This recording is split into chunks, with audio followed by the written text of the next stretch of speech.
d'improvisation Nouveau-Brunswick présente Catégorie libre.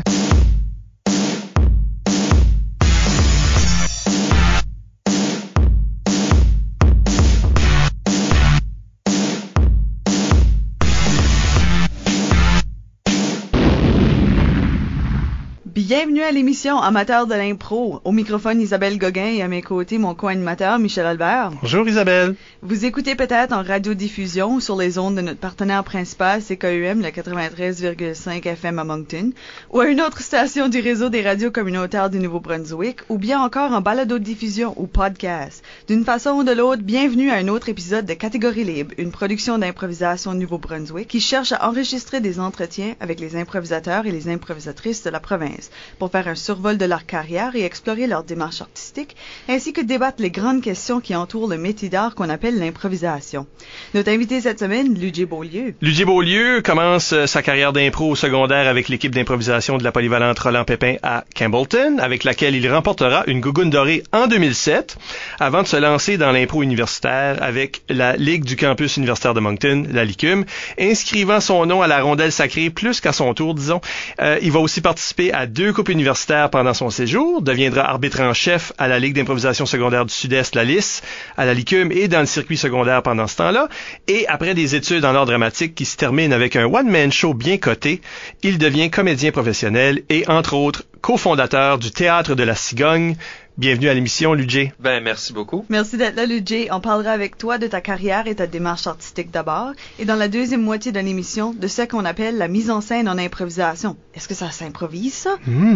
Avant d'aller plus loin, n'oubliez pas d'utiliser le hashtag ou mot-clic Catégorie libre pour réagir à l'émission pendant que vous l'écoutez. Plusieurs d'entre vous ont déjà participé en nous suggérant des questions et on les posera à notre invité à mesure que l'émission avance. Donc, Ludger, comment t'as commencé à faire de l'improvisation? On demande ça à tout le monde. Oui. Moi, j'ai commencé à faire du théâtre au secondaire, polyvalente Roland Pépin. Puis, pendant que j'étais au théâtre, je me suis fait dire par certaines personnes qui étaient avec moi dans la troupe de l'école que je devrais m'embarquer dans l'équipe d'improvisation. Ce que j'ai fait l'année d'après. Donc, j'ai fait 1 année de théâtre avant. J'ai fait 2 ans d'impro au secondaire. Moins que la plupart des gens que je connais en improvisation, d'ailleurs. Est-ce que, je sais pas qui était cette personne-là, mais est-ce qu'au théâtre, t'étais sous la tutelle de Michel Mimi Lévesque? Oui. Qui a été une grande improvisatrice au Qui a Nouveau-Brunswick. été aussi l'entraîneur de Campbellton pendant une couple d'années, si je me trompe pas. Mais pas avec toi. Non, moi, c'était Christian Siam qui était mon entraîneur pendant les 2 années. Un no-name. Un étranger quelconque. C'est ça. Quelqu'un qui a jamais rien fait après. Ouais, c'est ça. Un étranger. Non, mais, fait que t'as eu Michel Lévesque, t'as eu Christian Siam comme mentor. Comment est-ce que c'est ça? Comment c'était comme porte d'entrée à ces 2 mondes-là desquels t'as fait partie? Oui, c'est sûr que c'était 2 mondes complètement différents. C'était rempli d'intensité des 2 côtés. Mimi à sa manière, Christian à sa manière. Cette intensité-là, c'est-tu du bon monde à te donner l'amour de ça? Ou t'allais toujours tomber en amour avec l'improvisation à un moment donné?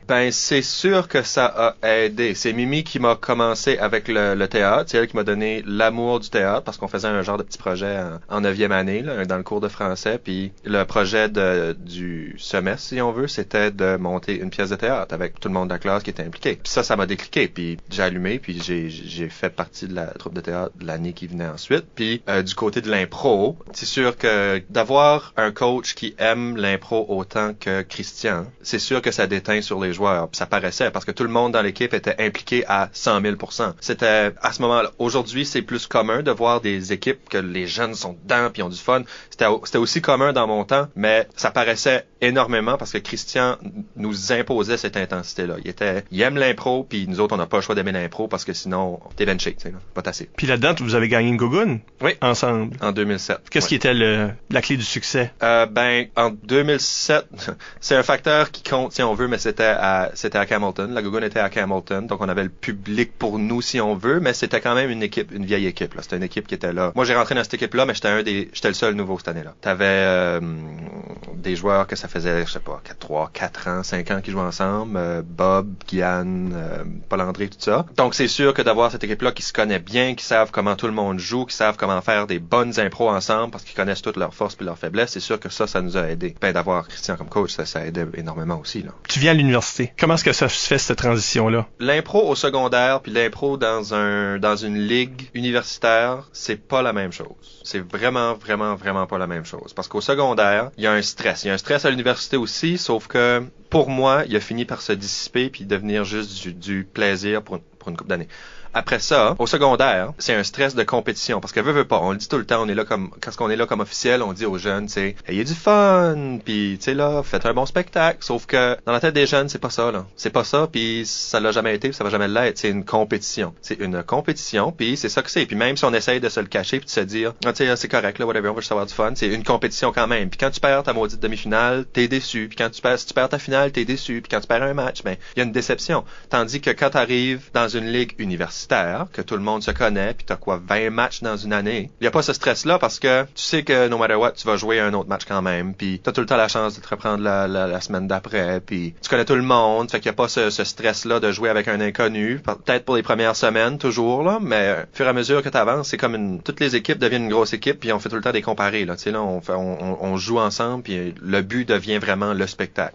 Jusqu'à un certain point, ça doit être comme ça aussi pour les ligues secondaires, comme la LIS ou la LISPA. C'est ça. Tu sais, ils se fréquentent souvent. Puis ça paraît, quand tu vas à la liste, ça paraît, c'est pas une compétition, c'est pas la même chose que dans un tournoi secondaire. Puis les jeunes, je pense que ils jouent différemment sans s'en rendre compte, là, parce que nous autres, comme public ou comme officiel, quand on arrive à la liste, c'est vraiment pas la même chose. Puis vous le savez, là, le jeu c'est pas la même chose, c'est relax, ils ont du fun, puis ils font des bonnes impros. Tandis que dans un tournoi, les bonnes impros arrivent à la fin du tournoi. Il y en a ici et là pendant le tournoi, sauf qu'au début c'est du stress, là, c'est du stress puis performe. Tandis que quand t'arrives à la fin du tournoi, on dirait qu'il y a eu un déclic. Puis même si il y a encore ce stress-là de demi-finale, de finale, ça donne tout le temps des super bons matchs. Toujours. Parce que le stress est parti, puis ils ont réussi à relaxer. Tandis que dans une ligue comme la LIS ou la LISPA, tout le monde se connaît. Un peu comme à la LICUM, tout le monde se connaît. Ça fait que ce stress-là est pas là, puis il y a rien à gagner, puis on est là pour avoir du fun, puis faire un bon spectacle. Tu peux plus prendre de risques. Exactement. Puis c'est une grosse différence aussi entre la LICUM puis le secondaire, là, la transition. J'étais pas un joueur à risque au secondaire du tout. J'étais pas un joueur fort, là. J'étais pas imposant, puis je m'installais dans une impro comme je pouvais, puis j'essayais de pas la faire perdre à mon équipe. Tandis qu'à l'université, je me suis permis de vraiment faire des choses flyées au bout qui a aucun rapport, puis que juste essayer des choses. Des fois ça marchait famously pas, mais c'est vraiment une partie d'essai, là. Donc à l'université, tu as étudié en théâtre et on a justement une question de Randy Johnston sur Facebook qui demande comment lis-tu le théâtre et l'impro, comment l'un peut influencer l'autre? Ouais, parce que là, si t'as laissé aller une certaine folie en impro, t'es en train d'apprendre des choses en théâtre en même temps. Là. Comment est-ce que ces deux mondes-là sont en train de se broder ensemble? Ouais. Au théâtre, tu te fais diriger par un metteur en scène. À moins que tu fasses une création pure et dure ou ce que tu es en train chose qu'on a rarement faite au département de théâtre, mais une création pure et dure où tu crées du début jusqu'à la fin. Il y a tout le temps un metteur en scène qui te dit quoi faire, qui te dit à peu près tes déplacements, tu peux faire ce que tu veux à partir de là, sans trop déroger de la vision du metteur en scène. Tu peux essayer d'explorer puis d'amener ta propre touche de comédien, tandis qu'en impro, liberté totale. T'as pas cette question-là, t'as pas la vue de metteur en scène. Dans un sens, ça peut être bon, dans un sens, ça peut ne pas l'être, parce que, premièrement, tout ce que tu fais en impro, tu le fais juste une fois, donc t'as pas la chance de le revoir, là, de le revisiter. T'as la chance, mais fais-le pas, s'il vous plaît, là, parce que ça, c'est vraiment pas intéressant. En impro, c'est un peu c'est un peu comme une création au théâtre. C'est une exploration, premièrement, là, c'est une exploration du début jusqu'à la fin, puis c'est une création pure et dure du début jusqu'à la fin. Tu crées, t'as pas cette vision-là du metteur en scène, t'es ton propre metteur en scène, tu reverras plus jamais ça, à moins que tu décides d'apporter cette idée-là au théâtre, chose que moi, j'ai jamais fait, à moins qu'on travaille avec de l'impro comme j'ai jamais pris quelque chose de l'impro de ligue pour en faire de quoi de théâtral avec. Jamais, j'ai jamais fait ça, puis... Je sais qu'il y a du monde qui le font, là. Il y a des gens qui le font. Surtout dans le monde du sketch. Ouais. Ça arrive, ça c'est bien correct. Mais ça, c'est pas mon monde à moi. Je suis vraiment pas dans le sketch. T'es un comédien sérieux, là. C'est sérieux. J'ai fait du théâtre sérieux, donc... Donc, je me verrais difficilement... Dirais-tu que donc les compétences que tu as acquises dans ton bac, tu les amenais vu que tu étais comme l'auteur, le metteur en scène, le comédien de toutes tes improvisations? C'est sûr que ça m'a aidé, mais des fois ça m'a nui. Ah oui? Oui, beaucoup. Parce que, vous le savez, j'ai un souci. Je dis vous le savez, je parle à Isabelle et Michel. Oui. Vous le savez, vous deux. Les gens à la maison, mais vous le saurez, là. Mais vous allez le savoir. J'ai quand j'arrive à une impro, j'ai un souci majeur de tout ce qui entoure l'arène, puis de la logistique du match, même si c'est pas de mes affaires. Ça, c'est un défaut de mon bac en théâtre, parce que quand t'arrives, malgré que dans une pièce de théâtre, quand t'es comédien, c'est pas tes affaires non plus, tout ce qui a rapport à la technique, t'essayes de t'en sortir. Mais à quelque part, c'est toi qui es sur scène. Sauf que faut que tu fasses confiance aux gens qui entourent la production. Donc, quand j'arrive dans un match d'impro, souvent, mon premier souci est de savoir, OK, est-ce qu'on va être bien éclairé? Est-ce qu'on va être bien entendu? Etc., etc., etc. Ça, c'est, je crois, un défaut. Je le fais quand même, je le sais, mais c'est un défaut. Qui a rapport, justement, au bac, parce que j'ai tout le temps ça en arrière de la tête. Même quand je joue. Si la scène est mal éclairée, chose qui arrive souvent en improvisation, on joue dans des écoles, puis c'est pas évident, là, de bouger. En tout cas, même quand je suis en jeu, souvent, ça me déconcentre, parce que je suis en train de jouer, puis je vois une personne qui est à côté de moi, qui a pas nécessairement le souci de la chaleur du spot, qui sait pas qu'elle est pas bien éclairée, puis elle est dans le noir, puis cette personne-là est en train de jouer, puis moi, je décroche, puis j'essaie de trouver une manière de la ramener. Ça, c'est mon souci de mise en scène, si on veut, là. On pourrait y revenir plus tard, mais c'est un de mes soucis, ça me revient tout le temps. Ça, c'était la nuisance, là. Mais du côté, tu sais, je te parlais, des fois ça m'a servi, des fois ça m'a nui. J'essaye tout le temps je me suis tanné vraiment vite de l'impro de ligue. Peut-être à cause de ça, parce que ça venait, je trouvais que pour moi, pour les autres, peut-être, mais pour moi, je trouvais que ça devenait un peu répétitif, puis on faisait tout le temps les mêmes affaires, puis je me permettais pas d'explorer assez. Donc, rendu surtout à mes dernières années à la Licume, j'essayais, quand j'étais là réveillé, quand ça me tentait d'être là, j'essayais d'explorer, j'essayais d'aller plus loin, puis souvent, ça fonctionnait pas. Puis c'est pas la faute du public, c'est pas la faute des autres joueurs, c'est à cause de moi. Ma pensée était pas, j'ai pas eu le temps d'y penser, j'ai pas eu le temps de bien explorer ce que je voulais faire. Puis ça, je sais pas si ça a rapport à mon bac en théâtre, je sais pas si ça a rapport au fait que je voulais tout le temps essayer d'explorer autre chose en impro, puis ça fonctionnait juste pas en impro de ligue, je sais pas, mais je pense que ça c'est quelque chose que joué dans la balance, certainement. Mais du côté positif, c'est sûr que le bac m'a amené une confiance sur scène qui est utile. Mais ça semble vouloir donner une drôle de réponse à la prochaine question qu'on a eue du public. Martin Légère sur Twitter demande pourquoi t'aimes jouer de l'improvisation? Mais là, c'est pas clair que t'aimes ça. Oui, c'est ça. Non, c'est ça, je suis en train de dire ça, je vais m'expliquer encore parce que vous le savez. J'ai eu du fun à la Licume pour peut-être 2 années et demie. Puis après ça, j'ai commencé à me tanner, puis j'ai commencé à trouver que, tu sais, on faisait juste ça pour faire ça, puis ça s'est beaucoup amélioré d'ailleurs. Je félicite la Ligue en ce moment. Mais je trouvais que dans les derniers bouts, on n'explorait pas, puis on était juste là pour faire les mêmes affaires qui faisaient rire le public, puis on n'essayait pas de leur donner un bon show, on voulait juste les faire rire. Puis il y a une différence. Tu parles de ta cohorte. De ma cohorte. Puis je suis pas en train comme je suis un des coupables. Je suis pas en train d'accuser personne, je suis un des coupables. Puis on voulait juste essayer de faire rire le public à place de donner un bon show, puis il y a une différence. Il y a une grosse différence entre faire rire le public puis donner un bon show. Parce qu'une joke de pète, là, tu sais, ça va faire rire, ça va tout le temps faire rire, tu sais, pipi caca, ça va tout le temps faire rire, sauf que c'est pas un bon spectacle. J'appelle pas ça un bon spectacle. On n'a pas fait penser le public, puis le public va pas penser à nos impros à la fin en s'en allant chez eux. Puis si... Non, ils sont pas dans l'auto en train de faire pipi caca. Pipi caca. Mais ça, c'est un bon show. Les matchs étoiles, il y en a une couple qu'on a faites qui sont, selon moi, des bons spectacles parce qu'on y pense encore puis on en parle encore. Comme je pourrais pas me rappeler d'un match de ma 4e année ou de ma 3e année à la Licume. Je pourrais pas parce que c'était pas des bons matchs. On donnait pas un bon spectacle. On faisait rire le public, mais c'était pas bon. Je pense que c'est là la nuance. Si le public s'en va chez lui puis il continue à penser, c'est comme une pièce de théâtre. S'il continue à penser au match puis aux impros puis ça amène une pensée autre, ça devient un produit avec des guillemets artistique. Ça devient artistique, ça devient autre chose, ça grossit puis c'est pas juste banal, ça perd le côté éphémère si tu veux parce que c'est pas complètement disparu, on continue à y penser mais ça va plus loin là. Ce que tu veux éviter, c'est le jetable. C'est ça. C'est quelque chose qui est consommé rapidement puis exactement. On faisait du fast food. On faisait de l'impro fast food. Le monde venait chercher leur fixe d'impro puis ils s'en allaient puis ils pensaient plus. Ouais. Pour certaines personnes, peut-être c'est ça que tu veux, mais moi c'est pas ça que je voulais, puis c'est pour ça que je me suis tanné. Il y a une grosse différence entre être éphémère puis oubliable. C'est pas la même chose. Non. On joue pas dans les mêmes. Non. Pour répondre à la question à Martin. Ah oui. Oui. Pourquoi t'aimais jouer de l'impro ou pourquoi t'aimes jouer l'impro aujourd'hui quand tu donnes le bon spectacle? C'est ça. Au début à la Licume, j'aimais jouer de l'impro parce que pour moi, ce qu'on faisait était fresh. C'était encore fresh, c'était nouveau pour moi. Après un certain point, je me suis tanné, donc là, j'aimais plus jouer à la Licume. J'aimais plus ça. Maintenant, ce que j'aime dans l'impro, c'est justement les matchs étoiles qu'on fait dans la formule impromptue, la formule un long match avec des challenges ou une longue histoire ou des longues impros, des challenges. Essayer de faire de quoi qui, du début, tu te dis, ça marchera pas, puis là, tu le fais. Puis là, ça te donne un rush d'adrénaline. C'est ça que j'ai pu. De l'impro de ligue, j'ai perdu, ça fait longtemps que j'ai perdu perdu l'adrénaline. Ça me stresse plus. Puis ça c'est un problème. Ça me stresse plus d'embarquer dans une arène puis faire un impro.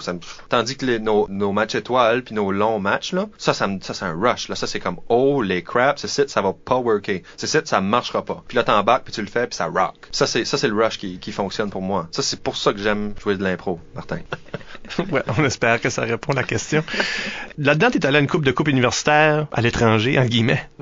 Non, tu n'as joué une à ici. l'étranger, une ici. Une tu n'as joué une au Québec, puis t'en as joué une ici à Moncton. Ouais. Est-ce que là, on parle d'un élément compétitif. Mm-hmm. Est-ce que ça allait chercher ton adrénaline? Non, absolument pas. Même que la QI fait partie des raisons pourquoi je n'aime plus l'impro de ligue. C'est plate à dire, là. La QI est pas une bonne expérience pour moi. Juste pour moi. Il y a plein de gens qui ont adoré la QI puis qui ont aimé le party qui entoure la QI. Tandis que moi, ça m'allume pas pantoute. Je trouve le jeu est rude. Le jeu est... Excusez-moi la QI, là. Excusez-moi tout le monde. Mais je trouve... j'ai vraiment pas eu une belle expérience. C'était trop compétitif, sans l'être. On se cache que c'est une compétition. C'était comme... Disons-nous les vraies affaires. C'est-tu une compétition? Oui ou non? Si c'est pas une compétition, OK, arrêtons d'être compétitif. Mais si c'est une compétition, fine. On va jouer avec ça puis ça va être une compétition. C'est juste, débarrassons-nous du flou, là. C'est quoi, là? Qu'est-ce qu'on fait, là? Ben, je pense que j'ai pas aimé l'incongruité de la QI. C'est ça qui m'a dérangé. Puis ça m'a fait complètement décrocher. Puis c'est d'ailleurs là, c'est à ma 3e année, à peu près à la moitié de ma 3e année, que j'ai commencé à décrocher de l'impro, que j'étais dépassionné, que j'étais comme, pourquoi je fais ça? Parce que c'est ça qui m'a fait complètement off. Complètement. Ben, c'est vrai que surtout dans ces années-là, il y avait beaucoup de jeux rough. T'envoyais souvent des joueurs pour détruire le joueur de l'autre équipe. C'est beaucoup le style de jeu qui régnait dans le temps. Ça s'améliore, ça s'améliore pas, ça dépend des années, mais c'est certain que quand tu joues avec ça, ça dépassionne vite. Mais si c'est pour être rough, assumons-le. Ouais. C'est que c'était rough, puis le monde se plaignait que c'était rough. Ben tout le monde est comme tout le monde le fait, là. Pourquoi on l'assume juste pas? Assumons que c'est du jeu rough, puis on va s'adapter, puis on va jouer de même. Mais si on est tous pour être des petites madeleines, là, puis faire comme, ouh, oh non, je n'ai pas aimé ça, puis aller faire un protest, c'est comme, ok, là, juste... Ouais. Entendons-nous, là. Ben ça, c'est l'affaire d'être, quand on est compétitif, c'est correct être compétitif, à mon avis, mais faut pas être mauvais perdant ou mauvais gagnant. Non. Ça, c'est d'autres choses. Tu sais, moi, je joue pour gagner, puis je joue pour, tu sais, là, pour bien faire, puis... Mais faut que ça reste un personnage. Si parce que t'es en personnage du début jusqu'à la fin de l'impro, du match. Aussitôt que le public te voit avec un jersey, t'es un personnage. Puis si ton personnage est compétitif, fine. Du début jusqu'à la fin du match. Si à la fin du match, t'es encore une blette pis que t'es encore en train de soit être un mauvais perdant ou un mauvais gagnant, well... Ça, c'était juste toi dans l'arène, là. Ouais. Mais je parle même pas de cette attitude-là. Je veux dire, tu peux aller là puis dire, moi, je veux gagner puis je veux bien faire puis je veux qu'on rock les impros puis moi, je vais pas attendre si l'autre joueur est statique. Too bad. Moi, j'impose des choses. Tu peux faire ça. Mais ça veut dire que si tu gagnes pas, faut pas après ça que tu limones puis que, tu sais, puis non, pis si tu gagnes, faut pas que tu sois arrogant puis tu fasses comme, haha, ça c'est une mauvaise équipe. Là, c'est pas la même chose. Ça s'applique pas juste à la QI, là. Hein. Ça c'est pour n'importe quoi. Toutes les matchs d'impro ever, là. Faut juste, c'est une réalité. Mais il y a un certain sacrifice du spectacle qui se fait quand quelqu'un est vraiment brusque puis compétitif au point que ça bloque l'improvisation. Ça devient plus un jeu de faisons une improvisation puis ok, toi t'as peut-être mieux performé que moi. C'est ça, c'est correct, c'est un niveau de compétition qui fait du sens. Ça dépend juste de niveau de performance, mais quand j'ai gagné parce que j'ai été empêché de dire anything pendant l'improvisation. Ben, il y a quand même moyen d'être rude puis généreux en même temps. Oui. Ça se fait. On en connaît des joueurs de même qui sont rudes, qui se mériteraient une punition, mais qui sont tellement généreux pendant l'impro que, ok, ils ont imposé leur idée ou ils ont imposé leur caucus, but fine, parce que whatever. C'est pour ça, moi, quand j'arbitre, je suis très ils donnent de quoi. Ils donnent de quoi. Ils sont tout le temps en train de donner quelque chose. Ils sont pas en train de dire non. Je ferme la porte et je fais mon impro et je vais gagner l'impro. Va-t'en. Non, c'est jamais ça. Pour ces joueurs-là, ils donnent. C'est pour ça que quand j'arbitre, je suis très, très, très réticent à donner de la rudesse. Je la donne presque jamais parce que elle se donne souvent en début de match. Quand on la colle, elle se donne en début de match. Elle se donne quelque chose de rude. Pour la situation du début d'impro, là, je veux dire. J'attends souvent soit à la fin de l'impro ou je la colle pas. Parce que si le joueur a continué à être généreux, même s'il a imposé son idée, c'est une game de tennis, là. C'est pas, non. Tu parles d'arbitrage, justement. Peut-être tous ces turn-offs-là que tu as subis là, au milieu de ta carrière universitaire, peut-être que tu aurais arrêté de jouer de l'impro au point final si ce n'est que tu t'es recyclé en officiel, en arbitre? Ben c'est sûr que ça m'a gardé impliqué dans le circuit, là. Ben, ça fait depuis ma 4e année que j'ai pas joué régulièrement de l'impro. J'ai joué une couple de matchs et c'était là. Parce que j'aurais pu continuer à jouer parce que j'ai fait une 5e année plus un autre semestre de quelques cours, là. Fait que j'aurais pu techniquement continuer à jouer. Mais ça me tentait pas. Même que je suis revenu à ma 5e année comme arbitre à la Licume. Oui, c'est vrai. Comment est-ce que tu trouvais ça ça, retourner dans la ligue, arbitrer, que tu trouvais qu'il y avait des problèmes? La ligue était encore problématique, donc c'était pas la meilleure expérience d'arbitrage. C'était correct. C'était quand même le fun, mais il y avait encore les mêmes problèmes qui étaient là quand moi j'étais joueur. Mais essayais-tu de les régler à travers l'arbitrage? C'était hopeless. C'était pas quelque chose que je réglais. Je suis désolé, non. Désolé, l'ICUM de 3-4 ans passés, c'était hopeless. C'était pas réglable. Je veux dire, le gros de cet arbitrage-là, t'as arbitré à l'ICUM, mais... J'ai arbitré énormément au secondaire. Ça, j'adore ça, là. Ça, c'est pas la même game en tout. Il y a un respect qui s'installe de la part des joueurs, puis c'est le fun, puis il y a quelque chose qui roule, puis tu deviens de quelque manière le metteur en scène du spectacle, si tu veux. Donc, c'est sûr que de m'être recyclé, si on veut, avec des grands guillemets, comme officiel, m'a réouvert la porte vers l'impro, là, dans ma tête. Là. Ça m'a réouvert quelque chose d'autre, puis ça m'a amené justement à ces matchs-là que j'ai trouvé tellement le fun, où qu'on se challenge, où qu'on se donne de quoi, puis s'il y avait pas eu la période officielle, ben, si je m'étais juste complètement retiré, j'aurais pas redécouvert quelque chose. Là, c'est-tu quelque chose que tu cherches à développer plus? Ben, oui. Ça serait le fun de pouvoir faire ça, pas de manière régulière, mais une fois de temps en temps, d'avoir des spectacles improvisés, là, un peu comme les impromptus faisaient, là, mais de réinventer la formule, de faire un challenge. On se trouve tout le temps des challenges, puis on invente. C'est à travers des défis que tu trouves le rush là, de l'improvisation. Définitivement. Faut que j'aie un défi. Si je suis juste, c'est comme je vous ai dit tantôt, si j'ai pas de défi, j'embarque juste dans l'arène, puis qu'est-ce que je fais là? J'ai pas de stress, j'ai pas de plaisir comme tel, parce que j'ai pas de but. Fait que j'imagine il reste un défi à tout l'aspect théâtre. Oui. Évidemment, maintenant, t'es comédien, professionnel. Je vois des guillemets dans les airs. Non, c'est juste mes doigts. C'est juste mes doigts.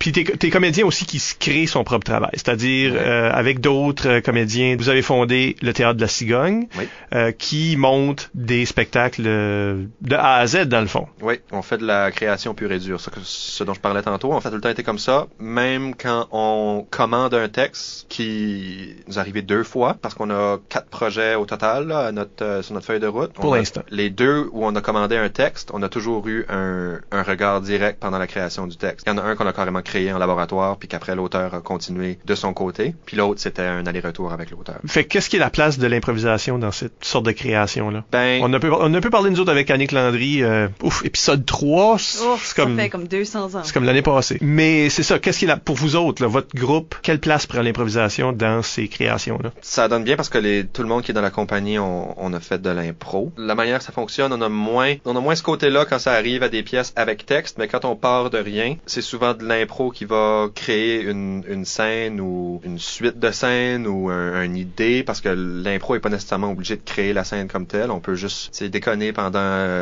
une couple de minutes puis décider que ça va être parce qu'on peut se donner soit un sujet ou juste jaser puis niaiser puis décider. On niaise pas là, on travaille quand même là, mais que le sujet va découler de l'impro ou de la discussion. Donc c'est tout le temps. C'est sûr que quand on part de rien, il faut qu'on improvise là. On peut pas juste s'asseoir puis c'est impossible, c'est plate. Si on s'assoit puis on crée le concept du spectacle sans le tester as we go, c'est quoi? On n'a pas de recul, on n'a pas de regard, on n'a rien là. On crée un concept vide. Tandis que si on improvise pendant toutes les étapes puis on essaye de créer des choses. Puis je parle pas nécessairement de l'improvisation debout où on se donne un personnage puis c'est pas nécessairement ça là. C'est juste un flux d'idées là, comme un. Tu dirais que c'est les mêmes muscles? Ben oui, un brainstorm puis une impro, c'est les mêmes muscles qui travaillent là. C'est la même chose dans le cerveau là. Tu laisses sortir les choses. Tandis qu'un brainstorm, tu sors tout.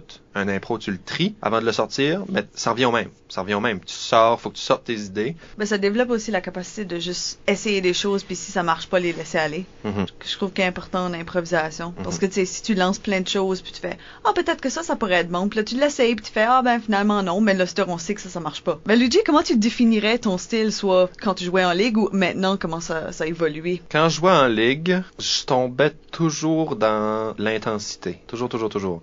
Puis c'est peut-être un peu déconcertant pour d'autres joueurs qui sont pas habitués à ça, ou c'était toujours dans l'intensité puis dans essayer des choses. C'est toujours essayer quelque chose. C'est rare. Ça a quand même arrivé souvent, là, mais souvent j'essayais de prendre un personnage qui est complètement, c'est n'importe quoi, là. J'essaie de prendre un personnage qui est n'importe quoi pour essayer de faire une impro autour de ça. Des fois, ça fonctionnait, puis des fois, c'était juste trop déconcertant, puis l'autre joueur pouvait pas keep it up. Qui est correct, là. Je suis pas en train de dire que l'autre joueur était pas bon à cause de ça. C'est juste que moi, de mon côté, c'était de ma faute. Mon personnage était juste trop intense, puis ça fonctionnait pas dans ce contexte-là. Out of the blue, ça peut pas fonctionner. Ça, c'était souvent mon problème ou mon style. Ton style, t'as un défaut. Puis c'est ça. Mon style est un défaut. Mais il y a 2 spectrums à mon style, parce que soit que c'est trop intense, soit que je faisais de quoi de complètement banal, puis j'essayais de l'amener au ridicule en étant banal.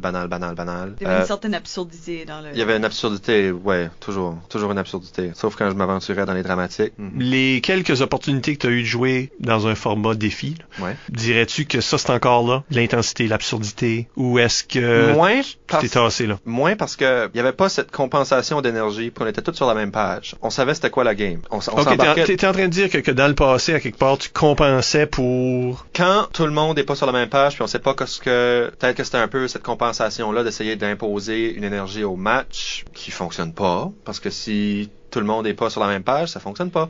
Mais les matchs défis qu'on se faisait, on a une discussion avant le match, là. On s'assoit, puis on se dit, OK, qu'est-ce que sont les buts, qu'est-ce que sont les défis pour le match, puis on se met tous sur la même page, puis on sait à peu près dans quelle direction qu'on veut s'en aller, côté énergie, puis côté exploration. C'est pas quelque chose que j'ai vécu pendant ces matchs-là du tout.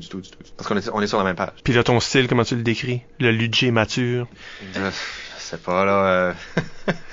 Ben, moi, pour avoir joué avec toi dans ces occasions-là, puis je suis sûr que ça va faire un lien avec la discussion qu'on aura dans la deuxième partie de l'émission, mais j'ai trouvé que tu avais un souci particulier pour la mise en scène.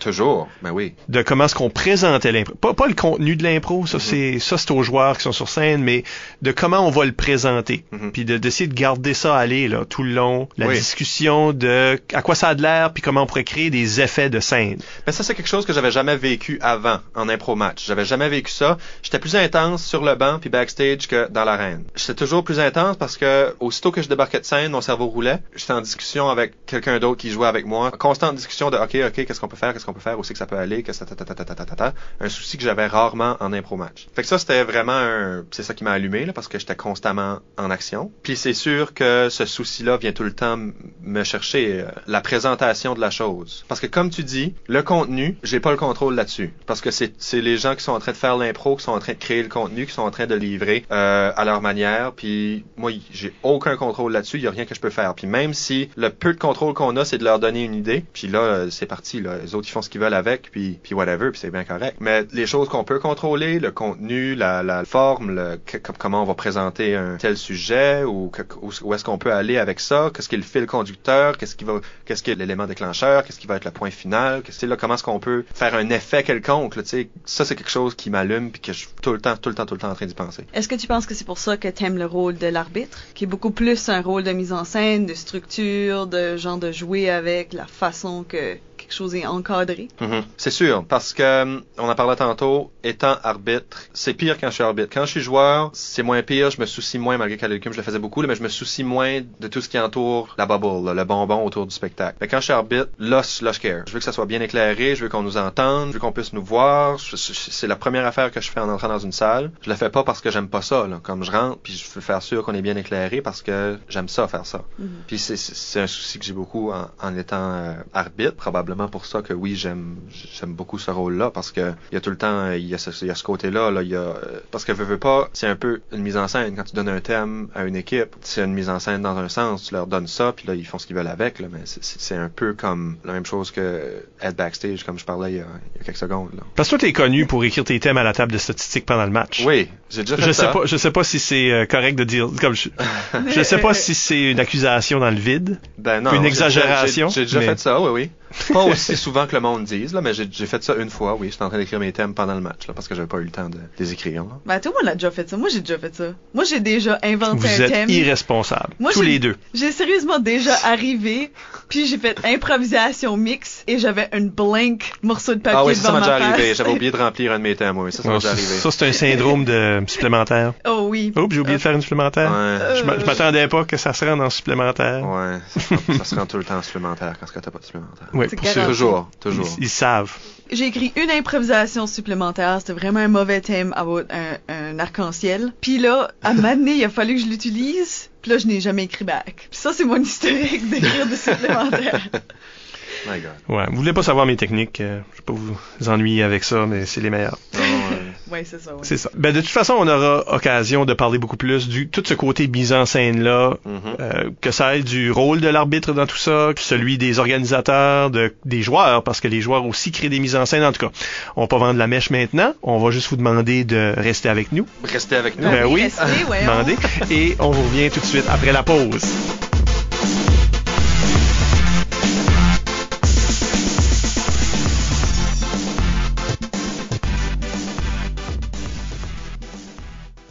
On est de retour à l'émission Catégorie libre.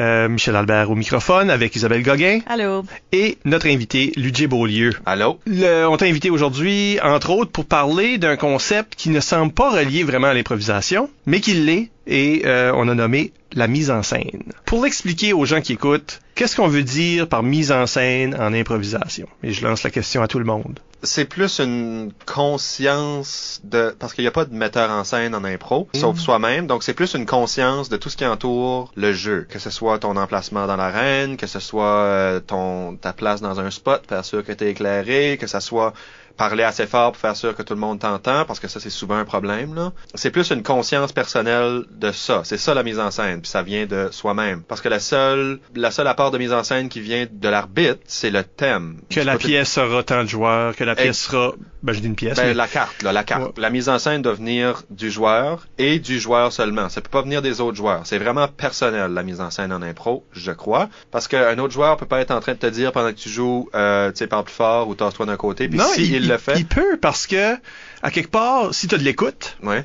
En plus d'une conscience de soi, oui. Ils vont suggérer des choses par leur propre emplacement. Tu sais, si toi, tu veux qu'un joueur vienne plus en avant de l'arène, toi, tu vas aller en avant. Puis tu vas attendre qu'il te rejoigne.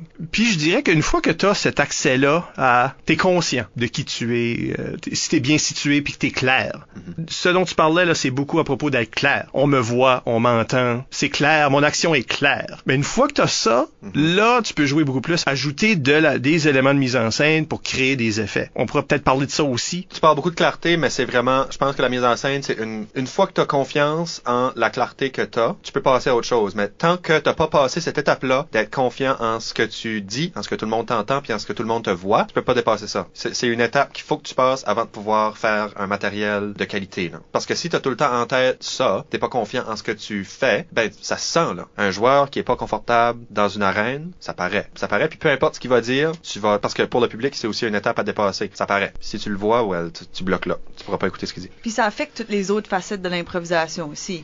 Si t'es pas clair puis confiant dans ta présence, là, ben ça affecte ton personnage, ça affecte la façon que tu crées ton histoire, parce que tout a l'air un petit peu plus à moitié fait. Oui, exactement. Ouais. Une fois que tu as maîtrisé la clarté de ton geste, de ta voix, une fois que t'as cette confiance-là, puis on te remarque, on sait que tu es en train de faire quelque chose et que là, tu peux être plus délibéré, parce que tout le reste, tu l'as intégré. C'est naturel, c'est instinctif. Là, tu peux commencer à faire des choses comme, toi, tu as fait de la mise en scène aussi au théâtre, fait que là, c'est beaucoup plus pensé, j'imagine. Oui. Hein? C'est plus calculé. Fait que, qu'est-ce qui est l'effet, pour donner des exemples au monde, là, qu'est-ce qui est l'effet, par exemple, d'être plus proche du public comme plus loin? Il y a beaucoup de joueurs là, qui s'assoient à l'arrière, il y en a d'autres qui s'avancent en avant. Qu'est-ce qui est l'effet sur le public? C'est sûr qu'un personnage qui est imposant est tout le temps plus intéressant qu'un personnage qui est imposé. Parce que si t'es imposant comme personnage, donc que t'es devant l'arène, tu t'imposes au public puis tu livres au public. Puis là, faut pas exagérer, faut pas tout le temps être en avant perché sur le public comme un aigle, là.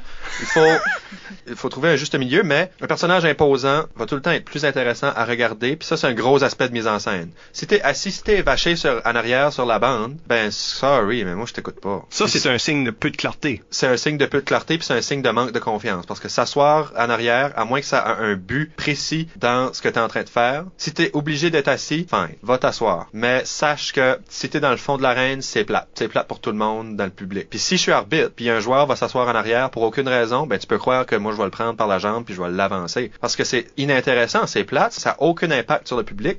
Ça mène à un statisme. Hein. C'est ça. C'est comme avoir la TV pas forte là, qui joue en background. C'est comme, tu sais qu'elle est là, mais... Est-ce qu'il y a moyen d'utiliser ça pour avoir un effet sur l'improvisation? Je pense que oui, mais comme je dis tantôt, il y a un juste milieu. Il faut qu'il y ait un but. Il faut toujours qu'il y ait un but. Tu peux pas juste décider que tu vas t'asseoir en arrière pour être moins imposant. Il faut qu'il y ait un but logique à ce que tu vas faire. Parce que si tu fais juste ça pour faire un effet, ça paraît. Ça paraît tout le temps. Le public est pas niaiseux, là. Le public sait, puis ça paraît. Peut-être qu'il sait pas pourquoi ça paraît, mais il sait, puis il ressent, puis ça va paraître dans son vote, puis ça va paraître dans son appréciation du match et de l'impro. Parce que si tu t'avances vraiment en avant, faut que tu te poses la question, là, inconsciemment ou quoi. Pourquoi je fais ça? Pourquoi mon personnage doit être à l'avant? Pourquoi mon personnage doit être à l'arrière? Pourquoi mon personnage doit être sur les côtés? Faut que tu puisses te poser cette question-là. C'est comme on dit toujours, faut que tu sois face au public.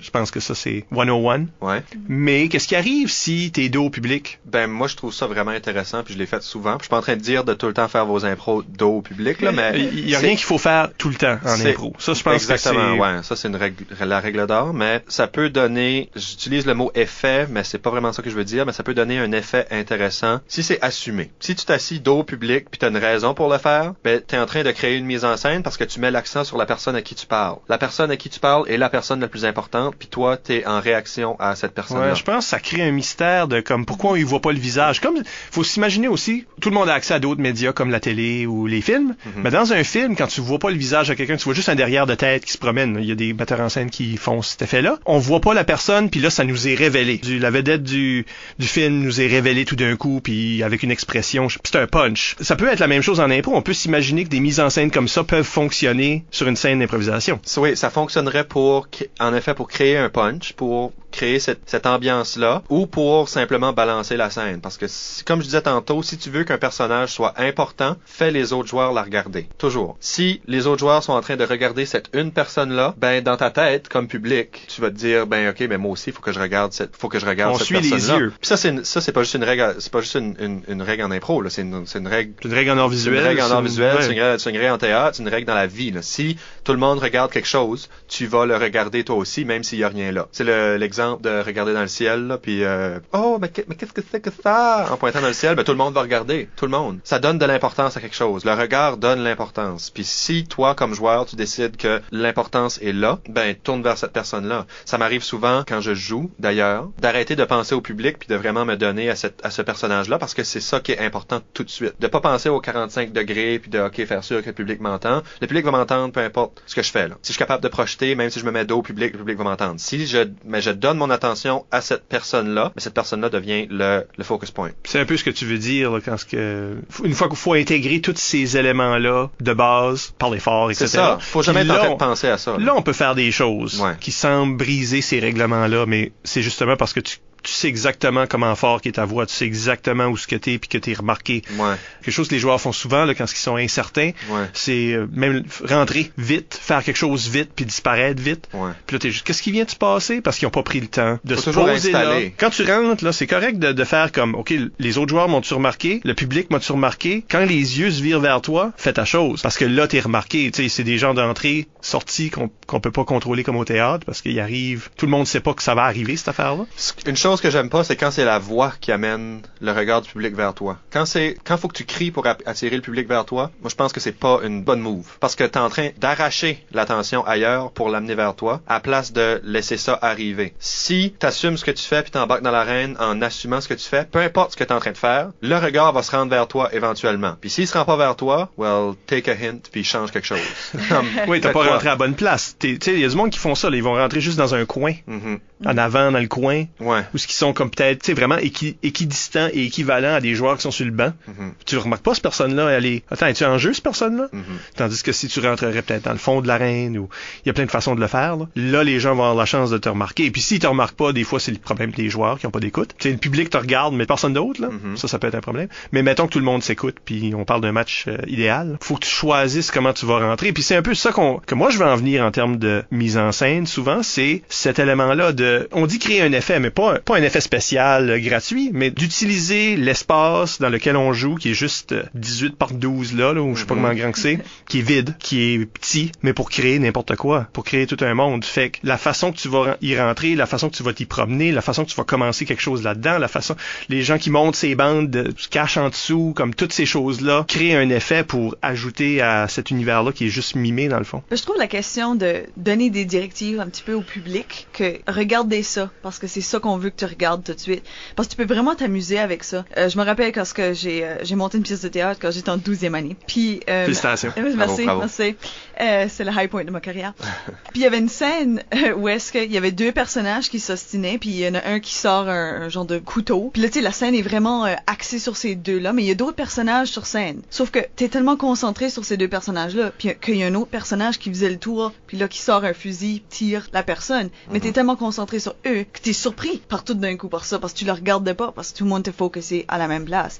Mais je pense que tu peux beaucoup t'amuser avec son improvisation. C'est le même principe que, tu sais, si t'as quelque chose dans tes mains, Tu sais, t'as les mains fermées ensemble, puis tu regardes dans ta main, tu dis rien en tout le monde va éventuellement regarder tes mains. Ils sont comme, il y a quelque chose d'intéressant là. Ben, je vais me concentrer sur ça. Prends plein de choses autour qui se passent. Mais c'est important parce que c'est silencieux, puis on se concentre là. Ouais, ben c'est mon visage caché de tantôt, là. Si tu caches quelque chose, puis c'est évident que tu caches quelque chose, puis ça pose une question, puis là, le public veut savoir qu'est-ce que tu caches. Donc, quand tu vas révéler cette chose-là, ça va avoir un impact. Tandis que si tu donnes tout du début, il n'y a rien de caché, il n'y a rien de mystérieux. C'est intéressant pour jouer avec des émotions aussi, dans ce contexte-là. Tu sais, quand c'est dos au public, t'as pas un bon feeling de est-ce qu'il est fâché, est-ce qu'il est triste, qu'est-ce que la personne est en train de feeler. Il y a un genre de suspense qui se passe. On parlait aussi d'emplacement on parlait de donner des consignes sans vraiment donner des consignes aux autres joueurs. Mais l'emplacement du joueur dans l'arène va indiquer s'il ouvre la porte ou non à un autre personnage. Si t'es plein centre puis t'es en train de monologuer, ça prend un joueur brave pour embarquer, briser ça, là. Mais si t'es de retrait, de côté, puis t'es en train de parler, puis t'ouvres la porte à quelque chose d'autre. T'es en train de donner une consigne à l'autre équipe ou à ton équipe.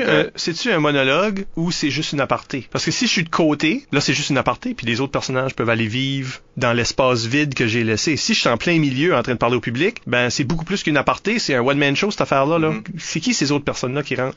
Ça crée ça, là, ça crée des attentes.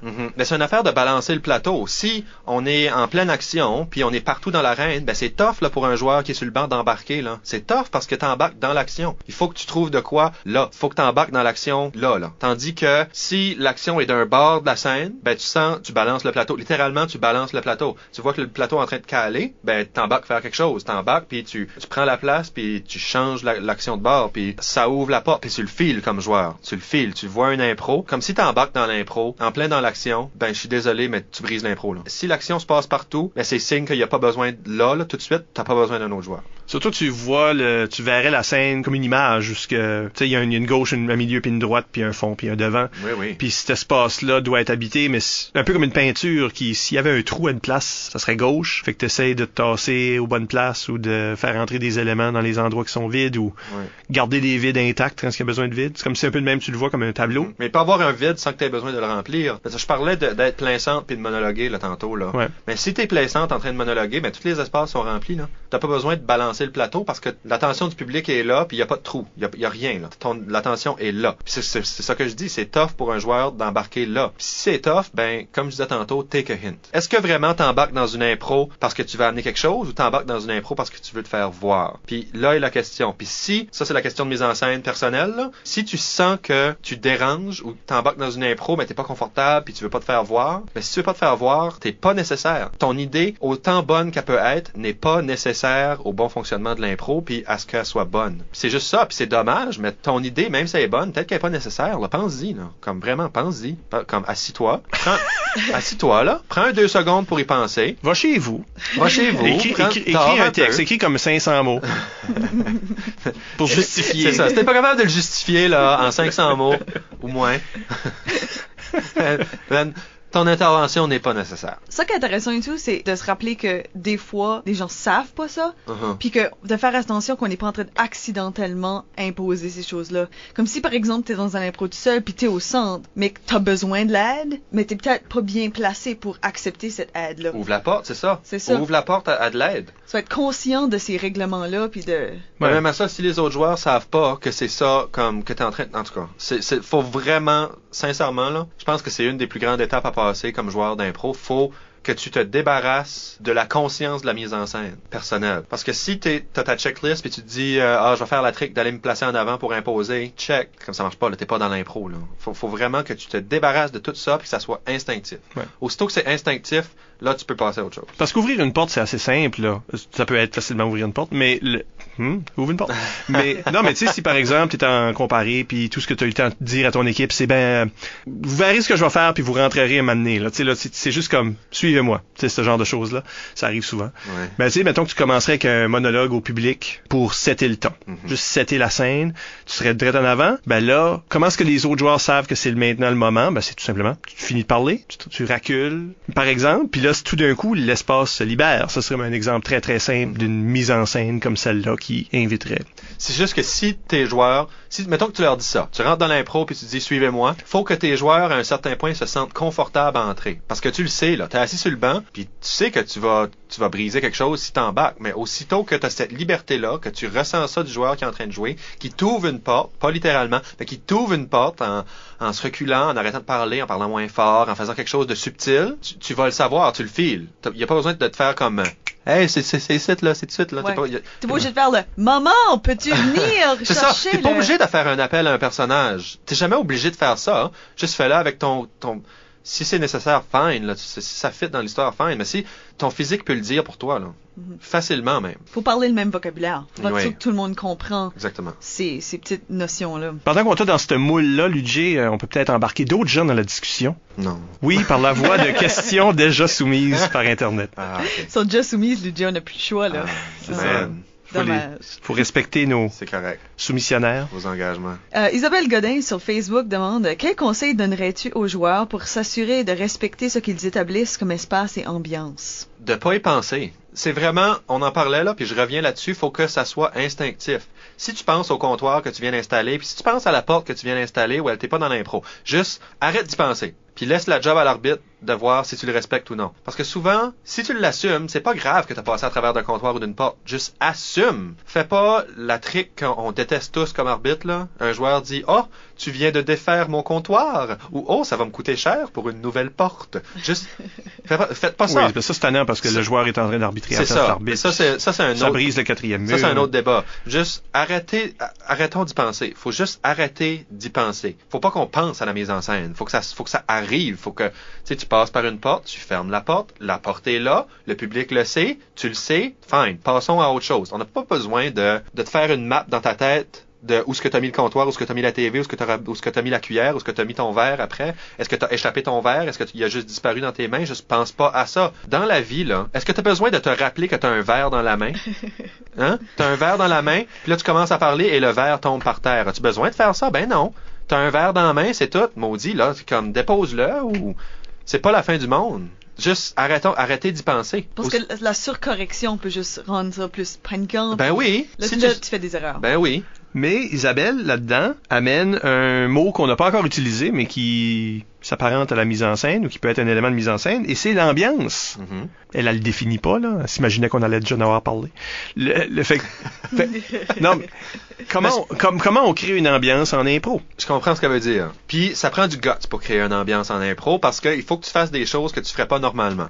Il faut que tu rentres, il faut que tu fasses quelqu'un qui juste traverse, il faut que tu fasses du vent, il faut que tu fasses un son, il faut que tu fasses une porte qui se ferme, il faut que tu crées quelque chose. Si c'est le Far West, il faut que tu fasses des chevaux qui marchent au loin. La tumbleweed qui passe. La tumbleweed, tu sais là, un coup de fusil au loin, quelque chose. Il faut que tu l'installes. La musique de Western Spaghetti. Mais c'est ça prend du guts. Une fois que tu as installé ça, t'es pris avec, là. Sorry, mais t'es pris avec les chevaux au loin, puis avec la tumbleweed, puis t'es pris avec ça pour le restant de l'impro. Mais c'est une chose intéressante que des joueurs peuvent faire, par exemple, pour participer sans être un personnage. Oui. C'est-à-dire, tu sais, là, les joueurs souvent, surtout en tournoi où tu as moins d'occasions de jouer, parce qu'il y a moins de matchs dans ta vie là, immédiate. Puis il y a des joueurs qui jouent peut-être moins ou qui sont encore jeunes, qui essayent de se trouver des places à jouer. Mais des fois, la place à jouer, tu sais, il y a pas tellement de rôle de moteur dans un match où ce que tu pourrais juste rentrer puis jouer puis faire une atmosphère. Ben, c'est ça. Moi, ça m'amène une question dans ma tête. Pourquoi on n'a pas de figurants en impro? On n'en a jamais. Puis quand on en a, les officiels les punissent d'avoir rien dit en embarquant dans le jeu. Pourquoi on peut pas... Mettons, restons dans le Far West, OK? OK. On est dans le Far West, on a installé l'ambiance. Tous les joueurs ont embarqué, chose que je ne recommande pas. Ouais. Mais mettons que ça arrive. À la place d'avoir 2 joueurs qui fait une ambiance, on est 6. Puis on fait une ambiance, puis l'ambiance est installée, l'impro commence après 20 secondes. Le saloon est plein, là. Le saloon est plein. Faut que le saloon soit plein, là. Tu peux t'imaginer que les gens sont là, puis le savoir, mais t'es 2 personnes en train de se parler. Pourquoi les 4 autres sont pas en train d'être assis à une table, puis de boire, puis de jouer aux cartes? Ils peuvent. Ils peuvent. Ben oui, ils peuvent. Mais pourquoi on le fait pas? On le fait jamais. On ne le fait jamais. Ça arrive pas d'avoir des figurants parce que on est tellement pris avec le règlement on donne procédure illégale ou on a mais peur. Là, t'as dit pour rien faire. Puis des fois, il y a des gens qui rentrent. Oui, mais ils pensent qu'ils font rien, sauf qu'ils créent une ambiance. Ben c'est ça. Est-ce qu'ils créent une ambiance? Je pense que là, il faut que l'arbitre décide ça. Il était-tu en train de créer une ambiance ou souvent c'est quelqu'un qui est rentré vers la fin de l'improvisation, oui, qui attendait son tour, il a pas contribué avant la fin. mais il a rien fait. Si le joueur est en train de jouer aux cartes dans ton saloon, il a fait de quoi, là? Pas besoin de dire des mots pour être quelqu'un. Mais ce figurant-là peut pas juste être debout là. Il n'a rien contribué autre que, qu'est-ce qu'il fait? Qu'est-ce qui est ça? Qu'est-ce qu'il c'est fait? le problème. Parce que ça devient ça. Parce qu'on va tous se demander qu'est-ce qu'il fait. Non, mais il y a pas un figurant non plus, là. C'est des groupes. C'est ça. Il est pas tout seul en train de jouer aux cartes avec du monde invisible. C'est ça. Faut pas qu'il y ait de monde invisible. Non. J'imagine que non. C'est un ou l'autre. Soit qu'il y a personne, il y a pas de figurant, soit que tout le monde est là. Puis ils sont en train de faire quelque chose. Oui. Ils sont soit invisibles, tout invisibles, ou tous là. Ben, c'est des règlements qu'il y a en théâtre, là. Tu peux pas avoir dans la même pièce des objets mimés et des objets vrais. Un ou l'autre. Parce que tout d'un coup, tu sais, mais qu'est-ce qu'elle a dans les mains? Mais qu'est-ce que c'est que ça? Je reviens au vert, là. C'est encore un verre. Cher public, c'était un verre. Ça m'obsède. Vous le voyez pas, là, mais lui, il a des verres invisibles. Mais fantastique. ça m'obsède. Je pense que aussi, la réticence de faire de la figuration dans une impro, ça demande encore plus d'écoute qu'être en jeu parce que, à un certain point, là, ils seront plus dans le saloon. Faut que tu le saches. Faut que tout le monde, les 4 figurants, faut qu'ils se cachent en même temps. Bonne chance. Mais si le cue est clair, ben, il y aura pas de problème. C'est juste qu'on sait pas, là. On sait jamais. Dépendant des niveaux de jeu, de l'habitude, de l'écoute. Oui, ça pourrait causer des problèmes. Mais en même temps, ça pourrait être un risque intéressant à prendre. Définitivement. On prend des notes, là. On prend des notes. Ben, je pense qu'on oublie que le rôle de figurant, c'est un rôle de construction d'histoire. Tu sais, là, ça contribue à quelle sorte d'atmosphère, où ce qu'ils sont, qu'est-ce que ça a l'air, cette place-là. Ça crée des gens aussi qui existent. Fait que si jamais ils ont besoin de quelqu'un d'autre, il y a déjà des gens qui ont déjà un petit peu un personnage qui existe dans l'univers. On sait qu'il y a beaucoup de monde là, c'est comme si tu commences à te battre dans un saloon vide. Il y a pas d'impact. Il y a une différente situation, mais qu'est-ce qui arrive, c'est là, ils commencent à se battre. Là, il y a des gens qui peuvent réagir. Puis les autres aussi commencent à se battre parce que c'est comme ça que c'est. Ouais, c'est ça. Ils sont juste en train de se battre en sourdine, en silence, derrière. Comme... Ça, c'est quelque chose d'important aussi, pas attirer l'attention complètement Et ça, des moteurs. Ça, faut pas que t'attires l'attention du tout. Parce que là, ton figurant, c'est un joueur d'impro. Oui. C'est-à-dire, quand t'as des figurants sur un plateau de télé ou film, oui, là-dedans, il y a des wannabes, là, qui veulent devenir comme... tu peux leur dire, qui veulent des rôles. Tu peux leur dire, qui veulent des rôles, mais souvent, c'est juste des gens de la place qui ont le look que ça prend, puis qui ont mis les costumes, puis qui ont décidé, oui, on passe la journée ici, là... Dans un saloon. Dans un saloon, dans un western. Oui, ça se peut. Mais là, c'est des joueurs d'impro qui ont leur tête, puis qui sont habitués à jouer des moteurs, qui sont habitués à jouer les rôles principaux. Tu sais, c'est comme avoir des comédiens qui sont aussi juste des figurants. Mais en plus, il n'y a pas un metteur en scène ou un directeur de plateau qui leur dit. Donc, ça peut entraîner ces choses-là, mais en même temps, on peut appeler un figurant, puis il devient important, puis tout ce temps-là, c'est un figurant, puis tu réalisais pas. Tu sais, on fait semblant que notre impro est comme 2 heures de long, là. Tu sais, dans l'histoire, parce qu'il y a plein de choses comme ça qui peuvent se passer, mais c'est des éléments comme ça là, qui peuvent venir en jeu dans l'exemple. Ça prend du guts aussi là, pour faire de la figuration. Ça prend vraiment du guts parce qu'il faut que tu rentres, puis faut que ne pas que t'attires l'attention. Faut que tu assumes le fait que t'es là, mais t'es du décor. Pour un joueur qui est habitué à faire le moteur, là, c'est top. Puis même si t'étais pas là, même si t'es juste des criquettes, t'es juste un bruit, là. T'es des criquettes. T'es juste un son. C'est quand même la même chose, là. Faut que ton cricket reste un cricket. Ton cricket peut pas devenir un personnage principal, là. C'est pas Pinocchio, là. Parce que ça devient... Parce que sinon, ça devient un punch plate, puis tu viens de détruire l'impro pour un punch plate. En faisant le cricket faire un punch, là. On l'a vu souvent. Un son qui fait un punch, ça, on l'a vu, puis ça, c'est plate. Vraiment, là. Mais surtout quand c'est pas dans le ton de l'improvisation. Tu sais, on parle d'ambiance, puis ça, puis tu sais, ça sous-entend qu'on est en train de faire quelque chose qui a une personnalité, tu sais, comme des traits spécifiques, on a peut-être été chercher une genre de à la manière d'eux pour créer une atmosphère. Puis là, quelqu'un fait quelque chose qui juste brise juste assez le ton de l'impro. Que là, c'est comme, on vient de le perdre. Ouais, puis une des choses qui est difficile aussi avec ça, on le voit souvent, là, c'est le bruit est-tu assez fort? Comme l'ambiance, mettons, le chœur de chant, est-tu assez fort? Trop fort? Comment est-ce qu'on le module? Comment est-ce qu'on le réduit pour entendre le dialogue? Comment est-ce qu'on le ramène? Puis ça peut être, si t'as plus qu'un joueur qui est en train de faire ces choses-là, ça peut être très difficile à contrôler. Quelque chose qui est intéressant, que je trouve que la seule vraie chose qui est intéressante avec le fait d'être capable de jouer sur le banc. Au Québec, ils font beaucoup ça, où est-ce que tu as le droit d'être assis sur le banc, mais tu peux quand même participer avec des sons, ce genre de choses-là. Puis je trouve que ça, c'est la vraie bonne utilité de ça. C'est de s'amuser avec un genre de soundtrack pour l'improvisation. Comme une couple d'années passées, on était à la coupe universitaire d'improvisation, puis c'était comme un genre d'impro de un personnage devenait fou, puis ça. Puis là, j'ai 2 joueuses, Amélie et René, qui se sont mis à chanter une genre de chanson d'enfant, mais ralentie, puis tu sais, aiguë, puis tout d'un coup, tu sais, c'était pas trop fort, mais c'était juste fort assez que ça accompagnait bien l'action qui se passait. Puis ça, tout d'un coup, ça créait un effet. Il y avait de l'émotion, là, tout d'un coup. Puis ça, je trouve ça intéressant. Ouais. Mais complètement faisable du dedans de la bande, mesdames et messieurs. Oui. Juste pour dire, là, les joueurs du Nouveau-Brunswick. Mais qu'est-ce qui nous C'est ça, les règlements, là. Qu'est-ce qui nous empêcherait, mettons que tu as 2 joueurs qui sont en train de faire quelque chose, d'avoir les 4 autres joueurs qui embarquent, t'en as 3 qui font du bruit, puis t'en as un qui dirige. Qu'est-ce qui nous empêcherait de faire ça? Rien. Bon, ben, on peut avoir des vrais metteurs en scène, là. Si t'embarques dans l'impro, puis t'es en train de faire quelque chose, ben, dans l'impro, dans l'arène, t'es en train de faire quelque chose. Même si le public le voit pas, t'es en train de faire quelque chose. Oui. Il y a rien qui nous empêche Oui, de est-ce que faire tu ça. serais en train de coordonner? Ben oui. Faire, OK, le plus fort, le moins fort, Ben puis oui. tu garderais un œil, une oreille là-dessus. Ben oui.